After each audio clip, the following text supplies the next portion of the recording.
السلام علیکم بچوں، استاد ہائی اسکول باغ بیلا جماعت ہماری 7ویں ہے۔ سبق ہمارا ہے نیوٹن کا کارنامہ۔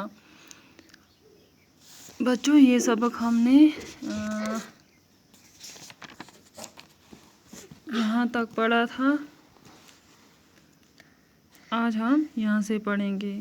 نیوٹن اپنے تخلیق کی اڑان سے معلوم کی حدوں کو پھاندتا ہوا قدرت کی گہرائیوں تک پہنچ کر اس کے راز ڈھونڈ لاتا تھا۔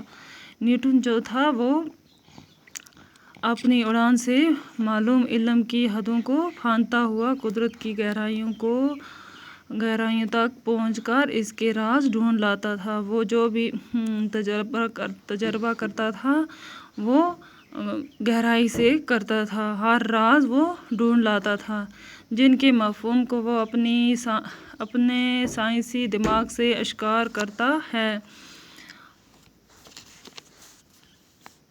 سائنس کے میدان میں اس کا یہ شاعرانہ انداز اس کی ذاتی زندگی میں بھی نمایاں تھا۔ جو یہ تھا نیوٹن تھا اس کا سائنس کے میدان میں اور اس کے شاعرانہ انداز اس کی ذاتی زندگی میں بھی نمایاں تھا۔ وہ سائنسدان ہونے کے ساتھ ساتھ شاعرانہ انداز بھی کرتا تھا۔ نیوٹن اپنی بنائی ہوئی دنیا میں مگن رہتا تھا۔ اسے اکثر اپنے لباس، رہنے سہنے کے ڈھنگ اور کھانے پینے کی سد نہ رہتی تھی۔ نیوٹن جو تھا وہ اپنی دنیا میں مگن رہتا تھا۔ اسے بالکل فکر نہیں ہوتی تھی میں نے کون سا لباس لگایا ہے، رہنے سہنے کا ڈھنگ کس طرح ہے، کھانے پینے کی سدھ بدھ اس کو نہ رہتی تھی۔ ریاضی کی مشقوں سے نیوٹن کی بنیادی مقصد اپنا جی بہلاوا تھا۔ وہ سائنس کے تجربے محض اپنی تسکین کے لیے کرتا تھا۔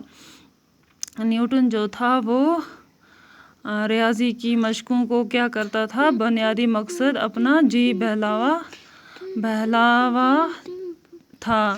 وہ سائنسدان تجربے محض اپنی تسکین کے لیے کرتا تھا۔ وہ جو بھی تجربے کرتا تھا وہ اپنی تسکین کے لیے کرتا تھا۔ اسے اپنی دریافت اور ایجاد شائع کرنے کا شوق تھا۔ نیوٹن جو تھا اسے ہر چیز دریافت کرنے کا یا ایجاد شائع کرنے کا بڑا ہی شوق تھا۔ اس نے اپنے دوستوں سے کہا تھا، میں کچھ بھی شائع نہیں کروں گا کیونکہ اس سے جانکاروں کی تعداد میں اضافہ ہوتا ہے۔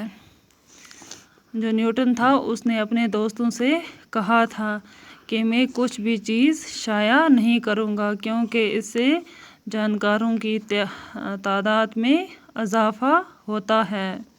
وہ جو بھی چیز شائع کرتا تھا وہ چھپ کر کرتا تھا۔ وہ کوئی چیز